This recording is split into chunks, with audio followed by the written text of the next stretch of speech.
Hey, welcome back. This is episode 12 of Grief Talks with Noel. And guess what? Today is March 18th, and it is the third month anniversary, if you will, of the launch of this YouTube channel. I started this channel on December 18th of last year, and this is our third month anniversary. So I'm excited about that. We have 83 subscribers so far, and that may not seem like a lot to some of you out there, but to me, for this YouTube channel about grief support, which is unpopular to discuss, it's not makeup or gaming or something fun. Grief support channel run by someone who's not a professional, someone who's just literally sharing her experiences from the depths of her soul. I think 83 subscribers in 3 months is fabulous, and I'm just excited to see where we go from here. So thank you so much to those that check us out every single week. You don't have to. I know I have some faithful people that check us out every single week. One of those is my mom. Hi, mommy. She checks this out. She watches these videos every week. And I know it's not easy for her to see, her baby, digging in the trenches emotionally and doing things like this. But she's told me numerous times how proud she is of me because she knows I just want to help people. And if that means I've got to make myself uncomfortable to do so, then I'm willing to do it because if I can just help one person, then it's worth it. And I believe that I've been helping more than one person because people have come up to me and sent me emails and DMs and text messages telling me that this channel is really helping them connect with some things that they had suppressed. And that's all I want to do. That's it. So with that in mind, if you want to send me an email, you know what it is by now. I've done this 12 times. You know what it is by now. grieftalkswithnoel@gmail.com, or a message on Facebook works, or text message, DM, whatever. If you have a topic you want me to discuss, then I'll be happy to do that. So let me know that you're out there and you have something specific that you want me to talk about. All right. So tonight's episode is called In Time, and it is taken from or inspired by another one of my father's sermons. Just like episode 3, All Things New, was inspired by one of his sermons. Tonight's episode, In Time, is also another one of his sermons. My dad was the greatest. I talk about him every week, and you know how I feel about him by now. Those of you who've been watching consistently, he was my champion and the greatest preacher, teacher, orator, expounder, exegesis of the gospel of Jesus Christ, of the Bible, that I think ever graced this planet. And I think that his greatness was not bound to just the Bible and just ministry. He was a great family man, a great husband, great father. He was just a great man. And that's why his loss has been it caused such a blow in all of our lives, because he was so great. But this whole channel is dedicated to his memory. It's my way of honoring him because he loved to pour into people. So I'm just doing the same thing the way that he did all of his life. And tonight, In Time is one of his sermons. Just like episode 3 was, All Things New was one of his sermons. In Time is also another one of his sermons. So we're talking about time tonight. And it's crazy. The phrase time flies is real. I just mentioned that it's been 3 months since I started this YouTube channel, and it does not feel like that. It feels like, I don't know, not 3 months. It feels like maybe just a couple weeks that it's been since I started this channel, and time does not wait. And when you're grieving, when you're hurting, when you're dealing with loss, time can feel very irreverent. It can feel very rude. Time can feel very unfair. And that's because when you've experienced tremendous loss, especially in some cases sudden loss, or maybe not just sudden, but when you've experienced loss, period, time can kind of stand still for you because you're dealing with trauma. And while you're dealing with trauma, you kind of lose concept of the way that other things in the world really work. And so time is one of those things. Everybody around you seems to be moving forward. Everybody around you seems to be going on. You see the days changing on your phone. You see the minutes rolling by on the clock. You see, the calendar pages flipping up. And you see everybody else's lives going on. Meanwhile, you're kind of stuck. And time is not respectful of that. Time just keeps going and going and going and going. And if you're not careful, it will get away from you. And I would not want you to be in a place, and I don't want me to be in a place where, years down the line, I refuse to help myself get unstuck a little bit. And then I wake up one day and time has gotten away from me.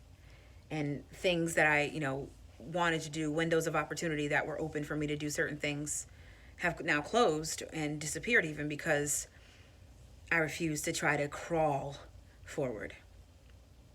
Episode 9, I talk about, the struggles I have with the notion of moving forward, and that it's disloyal to my father to do so. And time is kind of that, along that same, in that same vein as well. As time goes on, you feel like, taking advantage of time is not right because your loved one's not here anymore. So it feels weird. Time is weird, and it just makes you not feel good when you think about the fact that life is rolling on without the person that you lost.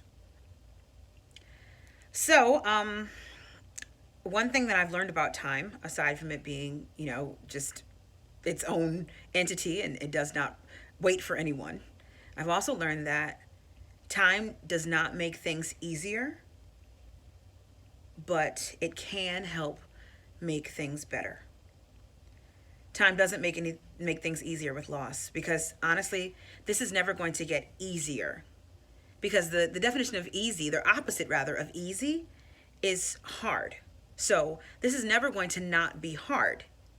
There's never going to be a point that I'll get to where this is not hard for me. Losing my father was not hard, and it's not hard for me to deal with the fact that he's gone. It's not hard for me to deal with the fact that he's going to, miss things. It's not hard for me to deal with the fact that, everything I see reminds me of him. It's never going to get easier per se. But I believe that with time, things can get better. And by better, I mean that I'm prepared for the blow. I expect it. I know that it's going to hurt, and I brace myself for it. So even in my first year after I lost my dad, like the first, birthday of his that we went through, the first Christmas without him, the first birthday of mine, Thanksgiving, other holidays, these are things that I was unsure of how they were actually going to pan out because I had never experienced them before. All these firsts that I went through without him. But now with this other year rolling around, I'm a bit more braced for the blow. For example, my dad's birthday is this coming Monday, March 23rd. And I'm uneasy because I know it's coming up. But I've already been through one. So this March 23rd is like a hair better. It's going to be a hair better than last year. Last year was the first one without him. So this one is the second one.